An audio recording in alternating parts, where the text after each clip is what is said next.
Joining me now, Florida Congressman Michael Waltz, a U.S. Special Forces veteran, and retired General Keith H. Kellogg. General, what is the process by which drone targets and strikes are approved? Yeah, well, Trey, thanks for having me on. Look, how this is done, if you're tracking a target, you're either tracking it through communications intelligence, human intelligence, or signals intelligence. And then you pass that to the commanders on the ground and the commanders that are in the cupola that are guiding the drone going forward. Look, here's something to remember. When you're looking at a drone strike, those drones can basically read a license plate on a car. That's how good their optics are. And my concern is that just a couple days after the ISIS-K strike that killed 13 great Americans and wounded over 20, I think there was a big push to try to get these planners. And then remember, we were told these were ISIS-K planners, where they weren't. They were tracking a white van for approximately 8 hours. And then they said it was going to be it was a righteous kill, and they were dead wrong about it. And I'm sure they had, good intelligence in the sense who was actually in that. They had to know that it was a probable wrong target going forward. Look, here's how we did it in the White House when I was there. If we got intelligence and we were going after a target, we kept everybody in the loop. The Pentagon kept us in the loop in the Situation Room. We kept the Vice President, the President appraised of what was going on at the time. And the ultimate decision to shoot was a Pentagon decision, but everybody was knowing what was happening out there. I just think they was basically, I hate to say this, Trey, it's a rush to judgment. They fired it because they wanted to have some type of kill to show after the 13 Americans were killed, and they made a bad mistake. I mean, look, a white car, that's like saying there's a target in a black car in Washington, D.C. You know how many black SUVs there are in Washington. It was just a bad move. It was a bad call. It was not a righteous kill, as the chairman said. And here's the biggest concern I've got, Trey.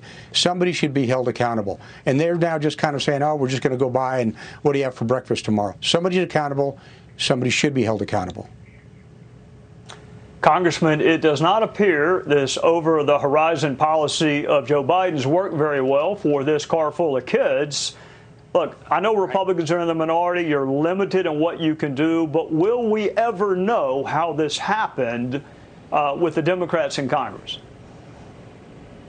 Well, we have hearings coming up, Trey, with Chairman Milley, Secretary of Defense Austin, and everyone involved. And here's a couple of things that just don't add up to me. Number one, I want to get to the bottom of the decision when we had to go back in whether it was briefed to the White House a course of action to take Bagram Air Base to the north of Kabul. Kabul International Airport is sitting in the middle of a city of 4 million people. It's indefensible, and those Marines that were killed just a few days prior to this bad strike were put in an impossible position to leave the gates open to conduct this evacuation that Biden should have started months forward. But on the other hand, in a teeming city replete with the Taliban and with ISIS suicide bombers. Number two, General McKenzie, the general overall command of the strike, constantly said they were rushed and they were on an impossible time frame as a justification for the strike. Well, I want to know, were they being pressured by the Pentagon or by the White House to take this strike because they had to take action because of the suicide bombing? And to your point on the over-the-horizon counterterrorism, I've been saying this for months. You may as well call it over-the-rainbow counterterrorism. It's a talking point. You have to have multiple forms of intelligence to pinpoint the bad guys and be sure that's who's in your crosshair before you take a strike. You have to have people on the ground. You have to have sensors. You have to have signal intelligence, all to double check your work. And we don't have any of that anymore. None of that. It's all been pulled out. When we pulled the troops out, the intelligence left, the contractors left, our diplomats left, and now America is a lot less safe. You have no bases in the region, no local allies on the ground, and now you have an army's worth of terrorist equipment for them to hit the United States again. This cancer is going to spread, and it will follow us home, and sending drones from thousands of miles away isn't going to be good enough. Well, to both of you, thank you, first of all, for your service to our country, and second of all, for helping us understand this tragic situation that happened in Afghanistan. Yeah. Thank you both.